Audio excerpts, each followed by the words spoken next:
First time UPSC tuitions only in Tirumala IAS Institute. Chaitanyapuri. Call chesi ipude join avandi. ఎల్ల కాలం Telugu Desam party ప్రభుత్వమే ఉండదు అని చెప్పి ఇవాళ ప్రతి అధికారికి కూడా నేను తెలియజేస్తా ఉన్నా. రేపొద్దున మళ్ళీ మా అధికారం వస్తుంది.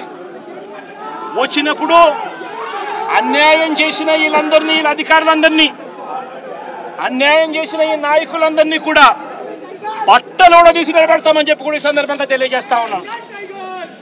ఎవడిని వదిలిపెట్టేది ఉండదు.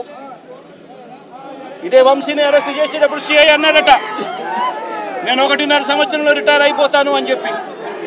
రిటైర్ అయిపోయినా కూడా సప్త సముద్రాల అవతల ఉన్నా కూడా మొత్తం అందరినీ కూడా పిలిపిస్తామని చెప్పి కూడా ఈ సందర్భంగా చెప్తా ఉన్నా.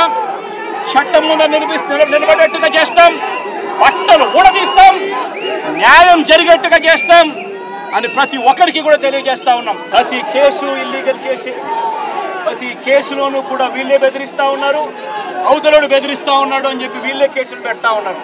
అసలు బెదిరించేది ఎవరిని బెదిరిస్తూ ఉన్నారు? ప్రతి విషయంలోనూ వీళ్ళే. పారిశ్రామికవేత్తలను వదలడం లేదు, రాజకీయ నాయకులను వదిలిపెట్టడం లేదు. ప్రతి ఒక్కరిని కూడా వీళ్ళే బెదిరిస్తూ ఉన్నారు, అవతలోడు బెదిరించినాడు అని చెప్పి మళ్ళీ ఎదురు కేసులు పెడతా ఉన్నారు. ఇవన్నీ ఊరికే పోవు, ఇవన్నీ కూడా మళ్ళీ వీళ్ళకి చుట్టుకుంటాయి. చుట్టుకున్నప్పుడు వీళ్ళ పరిస్థితి అతి దారుణంగా తయారవుతుందని మాత్రం ఖచ్చితంగా చెప్తా ఉన్నారు. వంశీని ఎందుకు టార్గెట్ చేస్తూ ఉన్నారు అనేది చంద్రబాబు నాయుడు గారికి వంశీని చూస్తే తన సామాజిక వర్గం నుంచి ఒక వ్యక్తి ఎదుగుతున్నాడు, చంద్రబాబు నాయుడు గారి కన్నా గ్లామరస్గా ఉన్నాడు, లోకేష్ గారి కన్నా గ్లామరస్గా ఉన్నాడు, ఒక మనిషి ఎదుగుతున్నాడు అని అంటే తట్టుకోలేడు తన సామాజిక వర్గంలోనే. అందుకనే కొడాలని నేను చూసినా ఆ మనిషికి జీర్ణించుకోలేని ఆక్రోశము, వంశీని చూసినా కూడా జీర్ణించుకోలేని ఆక్రోశం. ఎందుకంటే చంద్రబాబు నాయుడు గారి కన్నా చక్కగా ఉంటారు కాబట్టి వీళ్ళిద్దరు.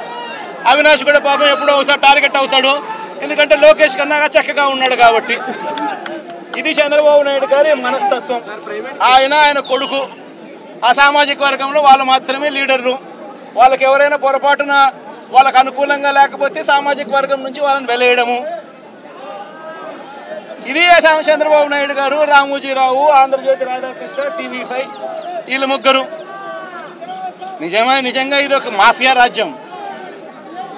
చంద్రబాబు నాయుడు అనే వ్యక్తిని ముఖ్యమంత్రిగా చేయడం కోసం, చంద్రబాబు నాయుడు అనే వ్యక్తికి ఓట్లు వేయించడం కోసం ఒక మాఫియా సామ్రాజ్యం వీళ్ళంతా. ఆ మాఫియా సామ్రాజ్యంలో ఎవరైనా చంద్రబాబు నాయుడు గారికి వ్యతిరేకంగా వాళ్ళ సామాజిక వర్గంలో ఈ అవినాష్ కానీ, నాని కానీ, వంశీ కానీ ఇలాంటి వాళ్ళు ఎవరైనా నిలబడితే, పాప మా శంకర్రావు కానీ, మా బ్రహ్మనాయుడు కానీ ఇటువంటి వాళ్ళు ఎవరైనా నిలబడితే అంతే, వాళ్ళ సామాజిక వర్గంలో తప్పు పుట్టారు, వాళ్ళ అన్యాయస్తులు అని వాళ్ళ మీద తప్పుడు కేసులు పెట్టడం, వాళ్ళ మీద ఇల్లీగల్ అరెస్ట్ చేయించడం, వాళ్ళ మీద బురద చల్లడం, వాళ్ళని ట్రోల్ చేయించడము, ఇవన్నీ కూడా చంద్రబాబు నాయుడు గారి నైజం, లోకేష్ గారి నైజం చూపిస్తుంది ఇవన్నీ కూడా.